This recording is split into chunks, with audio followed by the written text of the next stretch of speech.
What's going on, everyone? Welcome to a Friday edition of Middays with Q, coming at you live inside the friendly confines of not only the YouTube channel, but also TriX57, TriX57.com. Rich Quinones here. Our good friend Lloyd Vance, host of Lloyd Vance's Insider Football, joins us. You can follow him on social media as well at Lloyd Vance. Like, comment, subscribe to the YouTube channel, Rich Q and Q, and give TriX57 a follow. You'll be able to catch us live in studio Tuesdays and Thursdays, 2 to 4 moving forward. So, I know you and I have really gone down the NFL draft path, the offseason, the divisions, the matchups, the moves, the additions, the subtractions. We're going to kind of take it a different angle. I want to talk, maybe two, three, four, five players both of us believe that could potentially be steals of the NFL draft. And then certainly I want to get your thoughts, sentiments on what's transpiring with Bill Belichick. So I will throw out my first, and then we'll kind of ping pong and volley and go back and forth, and you kind of tell me what you think here. So I'm going to stick right in my backyard with Cam Skattebo, the running back for the Giants, drafted 105 overall.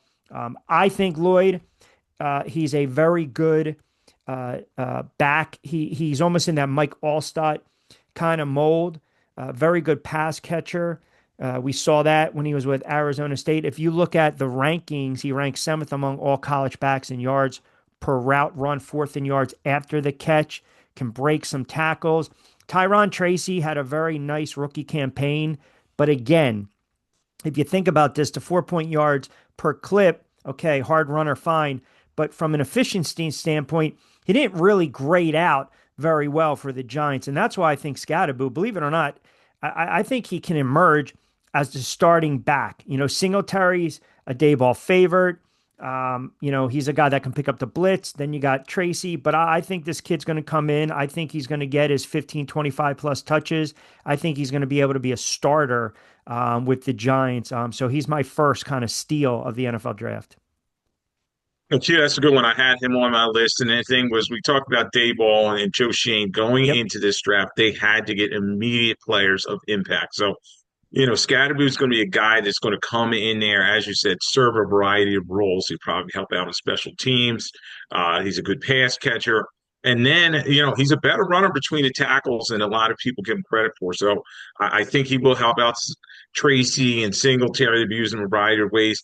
And then, of course, you have neighbors, and you can build upon that with that offense. So, like that pick for them. And I think, he's going to get his chance in training camp because this is a pretty wide open room that you're talking about there. They really, Saquon Barkley left to the Eagles. So the room is wide open and he'll get his chances. So he's a guy, a lot of people didn't have their eyes on, but I think he could be a good sleeper, good kind of steal.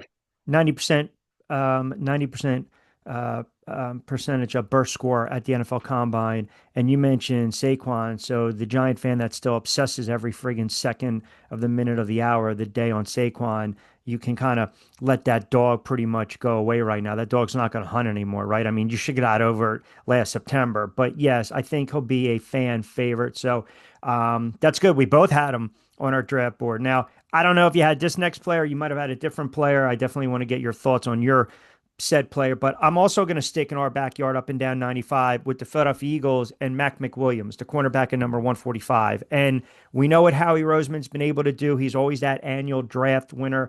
I think they got outstanding value with this kid, the former UCF cornerback at number 145. Overall, versatile, complete inside, outside. You got Cooper DeJean. He's going to probably, likely start nickel roll. McWilliams should probably come in and get some snaps. Also with Adoree Jackson, Ringo, I think he's going to add some depth behind DeJean and nickel. So now all of a sudden, if that's the case, defensively, the Eagles can now move around DeJean. You got that second year safety. He can move around as necessary. And you looked at McWilliams as a freshman, redshirted in 2020, had a couple of big seasons, 2021, 2022, and then he transferred to play with UCF last season. 32 tackles, 6.5 being for a loss, a sack, two pass deflections, and an interception. So I think, again, another steal for the Philadelphia Eagles and Howie.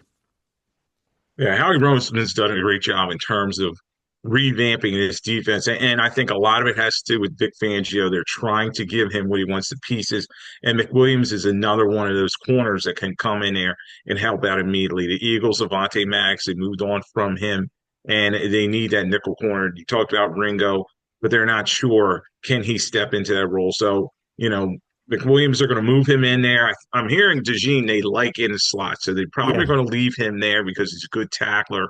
And you saw the big play that he did in the Super Bowl. So you have Quinyon Mitchell, and then you put McWilliams in there, one of the fastest guys at the combine, good coverage skills out there coming out of UCF. And you're going to put him in the mix. So the Eagles defense was number one, and they did a great job in terms of shutting down Mahomes and the Chiefs. And he's just another piece for them to play with. So I'll assume he's not on your five big board for steals. Who do you have? Yeah, he wasn't there, but I thought he was a very nice pick. But I'll start a corner. You talk about the Arizona Cardinals, and they've had their deficiencies in terms of their back end. Yes, they had Buda Baker there, but they need more for Gannon's defense. And they bring in Will Johnson, cornerback from Michigan, kind of slid down second round, number 47 pick overall. Yep. He was talked about as being, at one point a top 20 pick. And I think he's a very good corner, long guy, played in some very big games, was able to shut down a lot of the Ohio State receivers in their big annual game. So I think Will Johnson's going to be a good fit for Gannon, and they can slide him in there. They've really been looking for a piece since Patrick Peterson left so many years ago.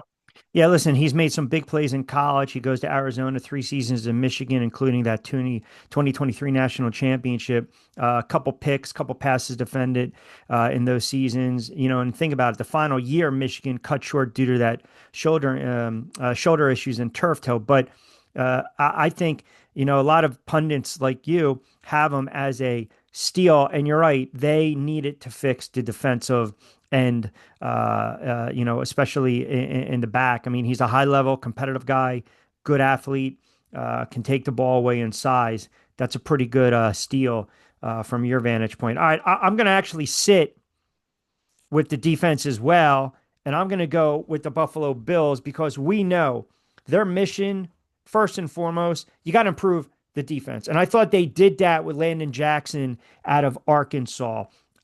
So you have the first 5 picks on that side of the ball. People will look and say, maybe a little surprising, maybe a little shocking, but this kid Jackson, 6'6", 265, he will make an immediate impact. They'll scheme, they'll build around him. Now you got that true DN5 technique all the way to wide 9. Look, a lot of people had him a potential first rounder, and now you have him with Rousseau and Joey Bosa. So now you got a strong option. I like that move. I think this kid's a steal coming out of Arkansas. Yeah, Jackson's another one of those, speed rushers that Sean McDermott likes so much in his defense. We know that they need to get more up the field and disrupt things because Patrick Mahomes was kind of comfortable back there against him, and Oh, yeah. they saw what the Eagles did in the Super Bowl, so they want to try to reinvigorate that defensive line for the Bills. You talk about all those defensive guys they're bringing in, so Jackson is another one of those pieces that they can bring in there. They do have Evanessa along with Russo that you were talking about. Von Miller, they've moved away from him. He got a little older, and they're going to need to get that pass rush to help out that secondary that kind of struggled. So I That's think it. They Jackson's going to they slide in couldn't there. Lloyd, they couldn't get to the quarterback. They could not get they had 39 sacks last year. That's horrible. Yeah, and they were counting a lot on, you know, I thought it was a bad idea to begin with, counting on Von Miller to come Yeah. back from injury, and at his age, he just couldn't get it done. And other than Oliver, up front they just did not have a lot of teeth. So, I talked to some guys that follow the Bills, and they talk constantly about they need to get more pressure on the quarterback. They got to help that secondary that got beat a lot because the quarterback could drive the football down the field. Middays with Q. Rich Quinones is here. Lloyd Vance, kind enough to join us, our NFL insider, host of Lloyd Vance's Insider Football. Give him a follow on X at Lloyd Vance. Myself, Rich Q and Q, X and IG. Also follow us on TriX57. All right, so let me bat it back your way. Give me your second steal.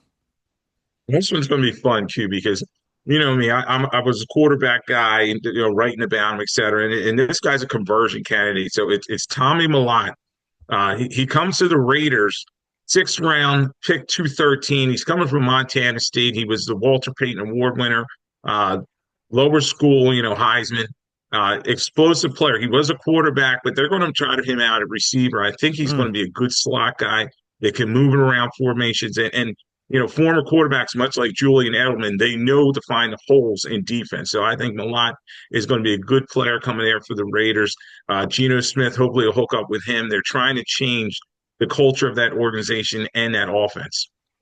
That's kind of an interesting, what was he, round six? I think like 200 or so. I mean, that's, so I it's funny because my friend's a diehard Raiders fan, and I was looking at their draft the other day, but this kid had some monster numbers at Montana State. Yeah, he moved them all around the formation, but he was a runner. He was a pretty solid passer, and maybe they could use some trick plays with him, the end of rounds, et cetera, with him. But it's nice to have a gadget on offense, Yeah. and I know that's what Pete Carroll's going to try to do with him. And as I said, the Raiders changing a lot of things there, and he's a guy, he's been a winner throughout his college career. Red flag with this pick, but I still think a steal. Baltimore Ravens, Mike Green, the kid out of Marshall. I mean, we know about the off the field issues, concerns. You and I talked about it leading up to the draft, after the draft, actually prior to the draft when we were talking AFC North needs. I know people look at it and say, controversial pick. Number 90, I'm sorry, number 59. So I think pundits will say or GMs will say sometimes, as we've seen over the years with the NFL, you will look to the side. You will dismiss a lot of stuff if someone can flat out play. And I know that Eric DeCosta, the GM, came out. They did a thorough investigation into the sexual assault allegations, which have been denied by Green. From a football standpoint, if you're the Baltimore Ravens, you have to have a guy on defense that can get to the quarterback from the edge position. I'm not talking about Van Noy because he had 12 and a half sacks from the linebacker spot. So there's talk already this kid can be the next Terrell Suggs. And if that's the case, you got a Hall of Fame, in T Sizzle, you got a franchise Hall of Fame player. A lot of people were looking at the comp. Okay, Abdul Carter, selected third overall by the Giants. Great ceiling. Green has the highest floor of any pass rusher in the draft if you look at the analytics. So if you look at over the next 3 seasons, the projection stack totals is that this kid's going to be second to Carter among players drafted. So, off the field stuff aside, absolute steal. Yeah, Q, it could be. When you talk about Jalen Carter going to the Eagles, he slid Yes. down and he picked him up. And the key thing is Eric DeCosta and Dick Cass and the whole Ravens family. They have an infrastructure to bring somebody in and kind of help them along, get them acclimated to the National Football League. And Green's going to come to a defense, as you said. All along the Ravens, it's always been defense, defense. And well, the last couple of years, they've been a team that's outscored people with Lamar Jackson and all his weapons, and the defense kind of taken a step back. So you have Oweh there, um, Hamilton at the safety position. Now you're bringing in Starks, their first round draft pick. So they're really trying to fix that defense, and I do believe Green will be a future double digit sack guy. Put him in that scheme. It's only going to get better. So he was at Virginia. I think he led the nation in sacks there, and then obviously you talk about the allegations against him. He ends up at Marshall, but Green, that was a very good fit for him. And we talked earlier; they were one of my winners. I thought Yeah. DaCosta did a nice job in terms of the draft, and you know they may have one of my other sleepers that I may talk about in a minute. Go ahead and let's hear it. Fire away. Yeah, he's a guy from the HBCU ranks that we fall from the Black College Football Hall of Fame. His name is Carl Vinson, coming out of Alabama A&M. Huge tackle prospect. They had Orlando Brown Yep. Jr. there, and they had Ron that left, and they've always kind of wanted a big developmental tackle since then. And they get him in the fifth round of 141. He went down to his Senior Bowl. He competed very well against higher level guys, but he's coming in and he gets his hands on guys, aggressive blocker, and I think Carl Vincent could be a steal for the Baltimore Ravens in this draft. Very interesting. 4-year starter, left tackle, allowed 2 sacks last season. Wingspan 84 and 3/8. You tell me, is that a pretty good wingspan? Fourth largest among offensive linemen. 7 foot. That's not bad, right? That's not bad. Interesting. I think, correct me if I'm wrong, you know the history of HBCU like no other.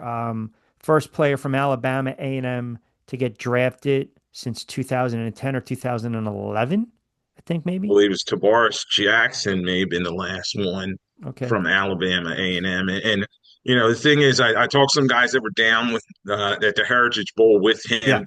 Uh, Nice young man, comes off very well, leadership type of guy. And as you said, that wingspan, and they're going to get him into their room and they're going to teach him the pro techniques in terms of protecting an edge. And they've been looking for somebody to kind of groom for Ronnie Stanley getting up there in age. So I think that could definitely be a steal and has quick feet, able to get his hands on his defender. So I think Vincent may be a good steal there. All right. Amazing. I'm sticking with the defense to close it out with my final potential top steal of the draft, and that goes to Minnesota, the linebacker Kobe King.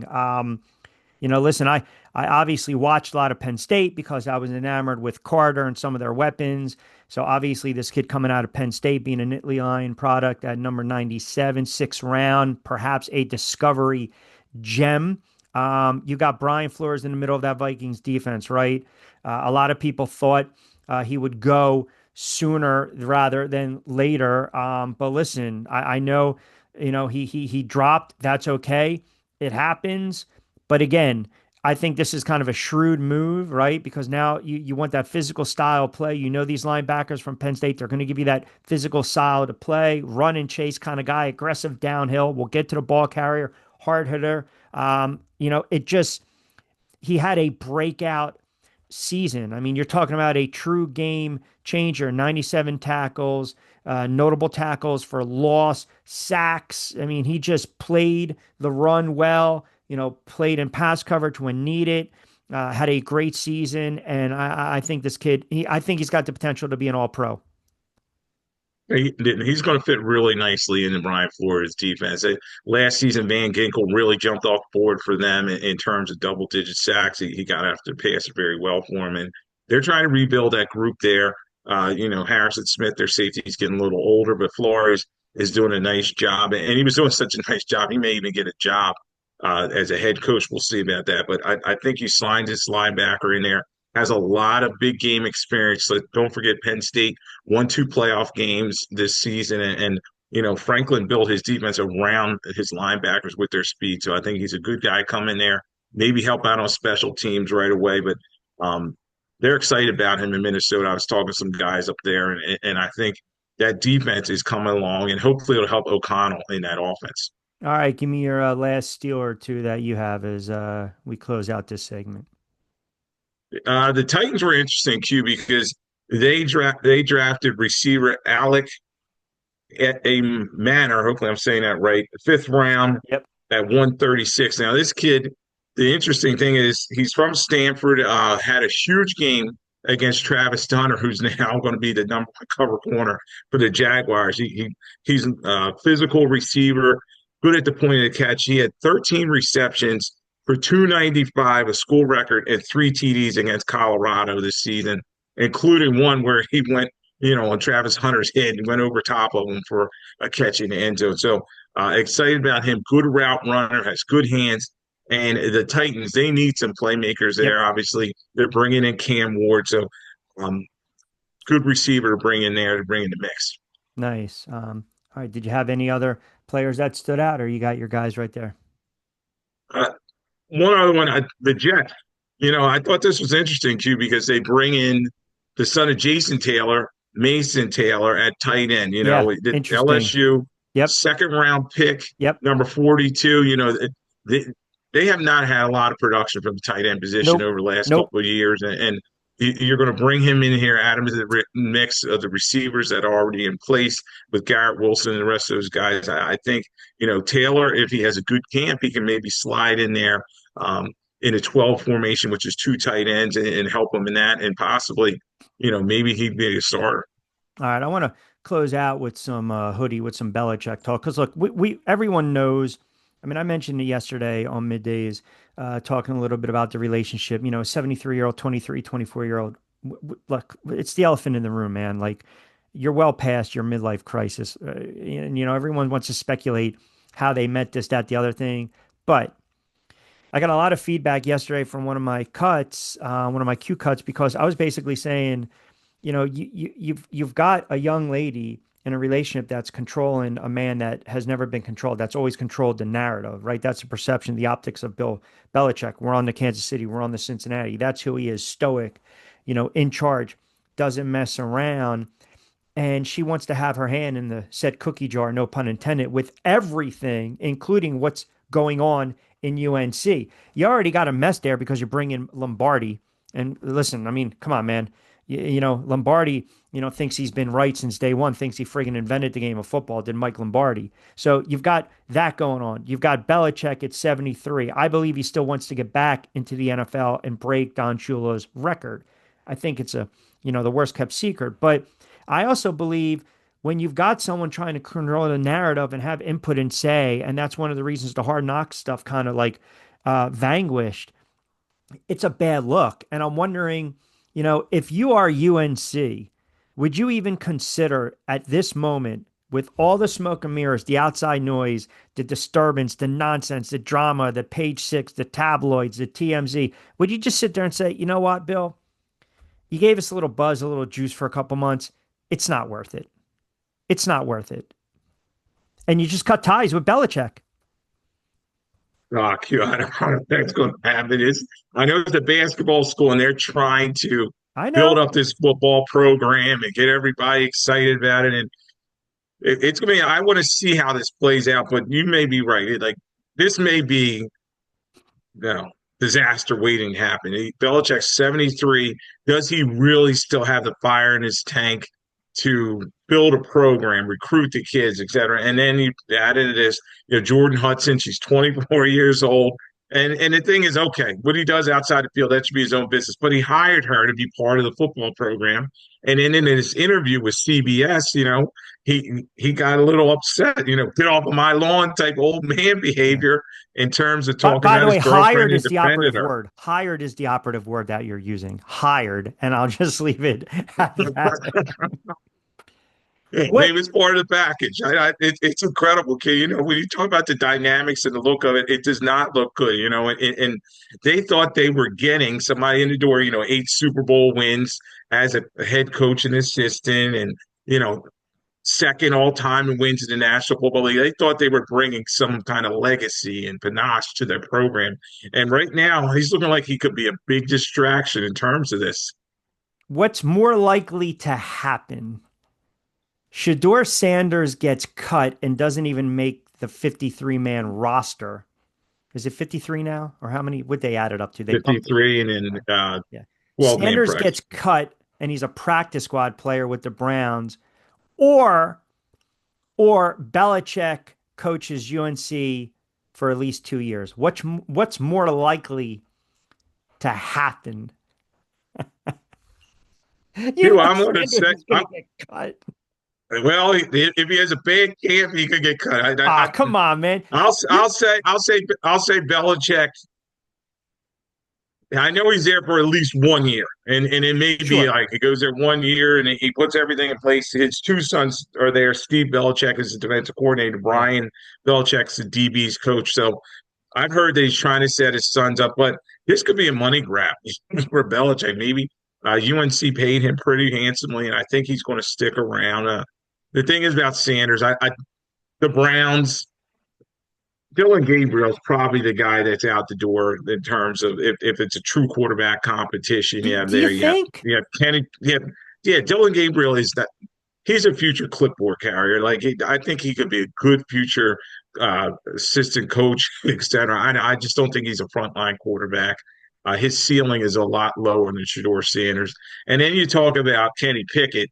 Um, he's barely staying in the league. So it's going to be interesting, the dynamics in that room. You got to see how Deshaun Watson comes back from his Achilles injury as well. So I think Sanders will make the roster, but he's got to come in there ready to work. And a lot of things that I've heard, he has that glide about himself that's not going to endear himself to the coaching staff. He's got to change his ways. Yeah, but it's a lot of people are kind of mystified and stumped that the Browns picked Sanders after having just picked up Gabriel 2 rounds earlier, right? And you mentioned they've got Flacco, they've got Kenny Pickett.